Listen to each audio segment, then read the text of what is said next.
At 3-3, the Cadets earned the 6th seed of 8 teams in the Section 5 Class AA playoffs, drawing number 3 seed McQuaid Jesuit, champions of the Rochester City Catholic League. I knew if we drew McQuaid, that was a great matchup for us, and I knew Coach Lapani talked about that for the game. We knew what we were capable of at that point. McQuaid hadn't really played anybody. They play in the City Catholic League, so their competition wasn't great, and I think we knew that too. For some reason, we're the underdog, but we didn't see ourselves as the underdog. And I knew we had a great chance of winning that, and it was an entertaining week in practice. I'm saying, you know, talking about Tamaris Bell, who was the star running back, and Hurtler for sprinter for McQuaid. He can run, jump, dunk the ball through the goalpost. I don't care. And we beat them. They'll be up in the stands, or they'll be up in the stands hugging their buddies. So everyone was very confident that week, to say the least. Adding fuel to the Hilton's fire was the front page in the Democrat and Chronicle sports section the morning of the game. A feature on the Knights and coach Tom Zaccardo. I was sick. I wanted to puke everywhere. It was despicable.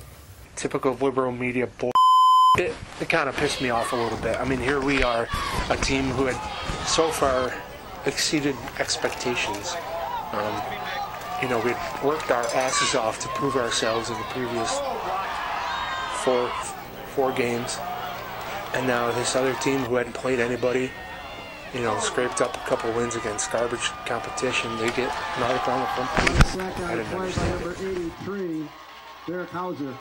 There was still important work to be done game planning for McQuaid's offense during the week. For the second week in a row, offensive line coach Dan Bates recognized Diedrich for his efforts in preparing Hilton's starters. And I remember in practice that week, running McQuaid's offense, and I was playing left guard. Our center was going to pull, so our defensive tackle could shoot through real quickly, not seeing the down block that he was about to get. Joe Barbero was practicing a defensive tackle that week, and I remember 2 times, you know, it was designed in order for him to notice it in practice so he wouldn't make the mistake in the game. And both times he came right my way, and I just plowed him into the ground 2 times in practice that week. He made the first team better by working so hard on the scout team D, which I think is very, very, very underrated for any football team. It was Peachy who made the first big play of the game and allowed Hilton to take an early lead. His 50-yard catch set up a short touchdown run by Clark to put the Cadets up 7-0 in the first quarter. I'd say that was one of the most fun games I've ever played in, just because I knew what their coach was saying to their guys. A whole bunch of farm boys. They're not going to beat you. They're just going to try to run the ball. We're just going to spank them. And I was like, I can't wait to just go into McQuaid and just beat the hell out of them, because we watched the film on them. They weren't that tough. They played a lot of teams that weren't that great. I remember them being pretty soft. Clark's second touchdown made it 14-0 Cadets before Tamaris Bell and McQuaid answered to cut Hilton's lead in half. But it would be a frustrating remainder of the night for Bell and the Knights. A touchdown run by Smith with 24 seconds left in the first half made the score 21-7 Hilton at halftime. That felt real good. You know, it felt like we were sending a message.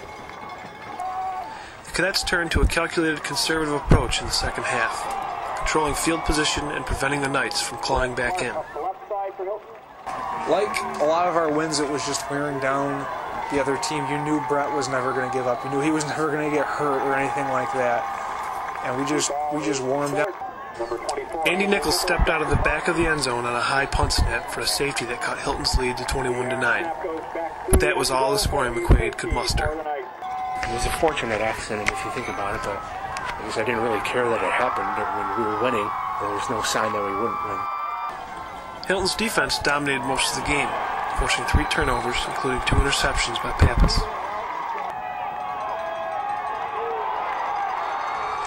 A bone-crushing 4th down sack by Matt Schickler turned their ball over to the Cadets late in the 4th quarter, when Clark added the exclamation point on Hilton's first sectional victory in 4 years. It was a 4th down, 21-9, mid to late 4th quarter, and Brett just breaks through the left side of the line, gets on the sidelines. No one was catching him from there. Brett Clark on the carry and the touchdown for the Cadets. The score didn't really indicate that it was a dominant win, but it was a dominant win. I mean, there was really no indication at any point throughout the game that they would win.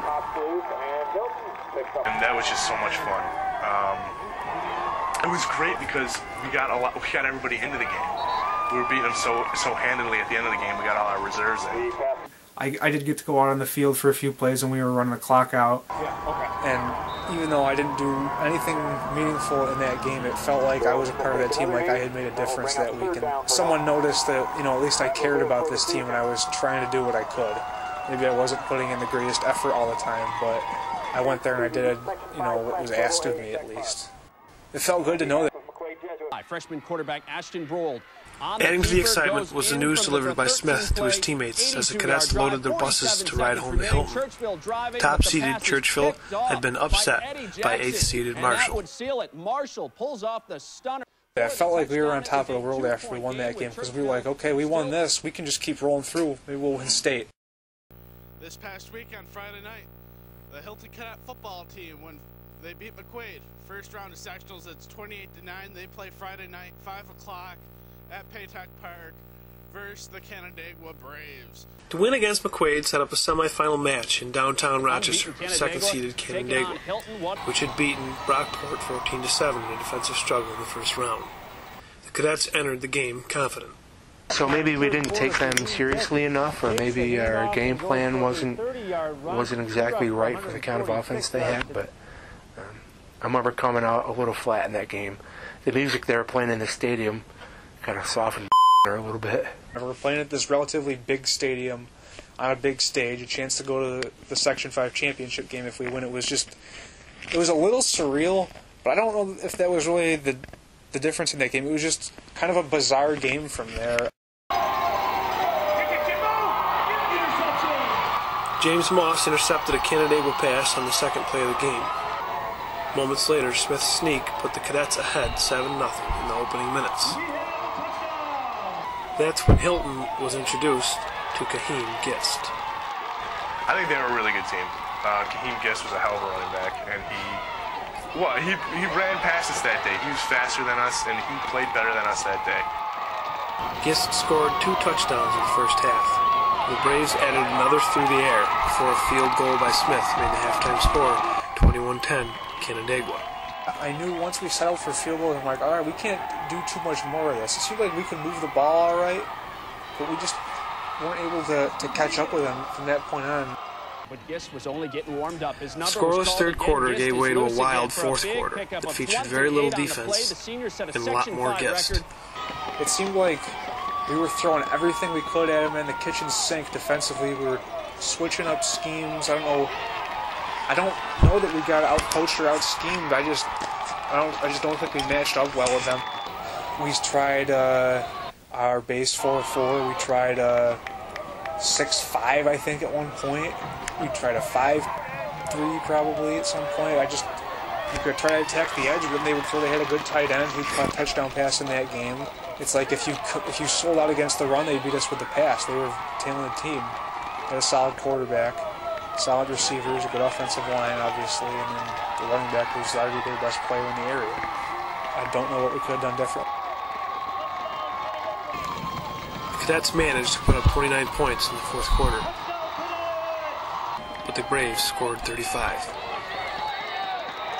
It was also a fun game just because we were in it. We were in it the whole time. The score didn't indicate that, but we went touchdown for touchdown with them the whole game, especially the fourth quarter. That was wild. We fought till the very end. Our offense actually played a very good game. We laid it all out there. I just think we didn't match up well with them, and I think they were a little better than us. But we stayed with them. We were going pretty much score for score at one point. Well, we went tit for tat in that fourth quarter. They ran the ball pretty much whenever and wherever they wanted to. Remember they rattled off a couple of 40-yard runs in that quarter. We didn't make the adjustments we needed to make on defense to stop them. Gist ended his incredible day with a touchdown in the closing seconds. He finished with a Section 5 record 449 yards and 7 touchdowns on 37 carries, as the Braves moved on to the championship game with a 56-39 win. Over the Cadets. And it's not like it was 1 or 2 fluke plays. He had 7 touchdowns, so it sucked. Bill Harmon is a much greater defensive mind than I am, and he couldn't figure it out. He's a much greater defensive mind than a lot of other people in the area, and he couldn't figure it out. You know, I wasn't really all that disappointed because at the beginning of the season we had no idea what kind of team we were going to be. And then, you know, we kind of turned heads. We turned some heads and we made it to the sectional semifinal game. The Cadets got one final chance to take the field in the consolation game against Greece Athena the following week. Fourth-seeded Trojans had beaten Webster Thomas in the first round before falling to Marshall in the semifinals. Despite being out of the running for a championship, the Cadets took the field motivated to beat their longtime rival and finish with a winning record. We knew we were a better team than Athena.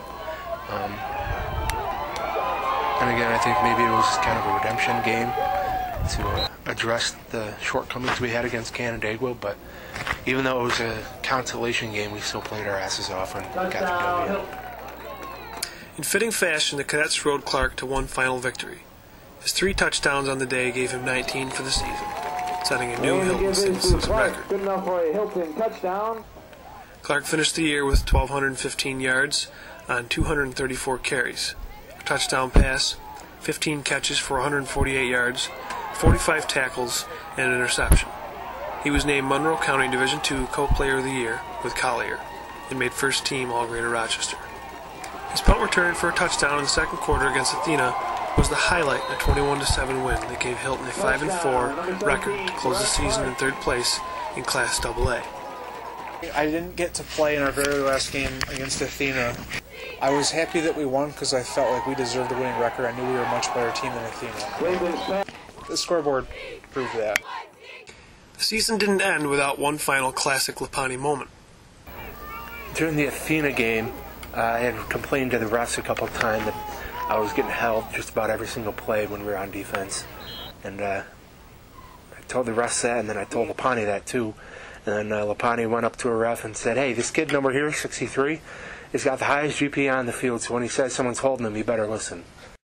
People will ask me sometimes, well, what do you think of Lapani as a coach? And I think he's a great coach. And if I didn't deserve to be on the field, there was a reason for that. He knew that he put the best players on the field, and I'm glad he did, because it taught me a valuable lesson and it made our team better.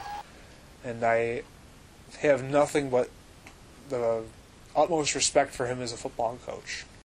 Almost all of Hilton's seniors had put pads on for the final time. Whether or not they had achieved all they had hoped for entering the season, they walked away with lessons that will stick with them for the rest of their lives. I remember driving home from that game. I was driving down Main Street in Hilton, and the tear actually did come to my eye because I'm like, it's all over now. I won't be able to go back and change any of that. I won't have made much of an impact. We weren't expected to do anything that year, and we went 5-4, won a sectional game. You know, held our own against Churchville. So we did what we needed to do. It was a fantastic experience with a lot of really good friends, and I don't have any regrets about it. And I'm really glad it went the way that it went. Joyful relief. You know, I was happy we had a somewhat successful season. I was happy I finished the season in one piece.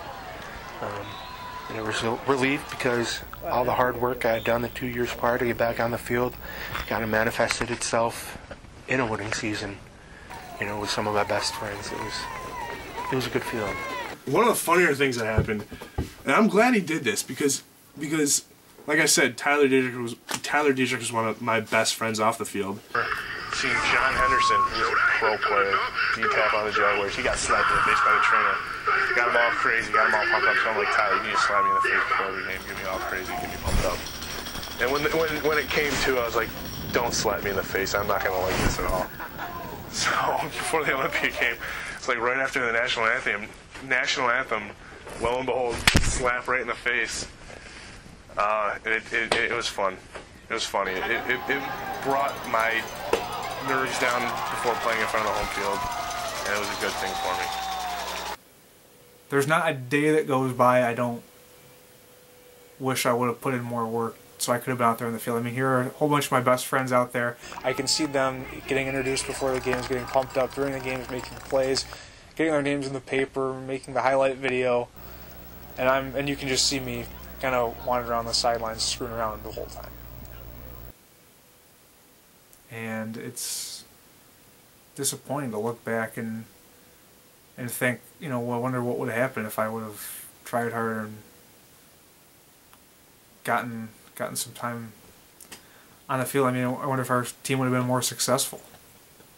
We could have won a championship, maybe. Maybe I was the missing piece. I think our team was comprised of a lot of good kids, a lot of hardworking, honest kids, and the personality that our team took on over the course of the season is the kind of personality that the individual kids had too. I knew I could do it because I knew, how much I loved football, and I just needed to have fun with it. I needed not to take it as seriously as I did. Just go out there and mess around with your friends and do what you need to do. I think that, I proved it to myself that I could, run with the big boys and, be a starting tight end on a football team, and it was fun. But I think that the only person I need to prove that to is myself. Touchdown number 45, Joseph Peachy.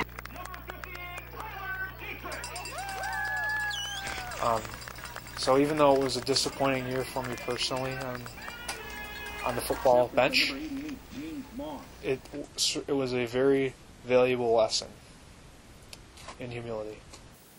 And I think ever since then, I've just, if I've really wanted something, I've worked harder at it.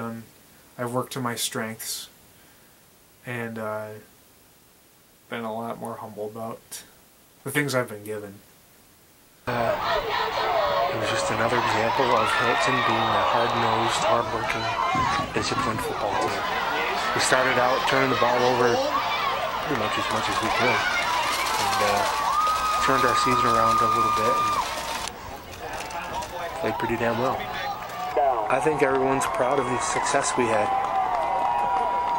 Maybe it was kind of unexpected, but we came together as a team, played hard, worked hard, and we deserved everything that we got.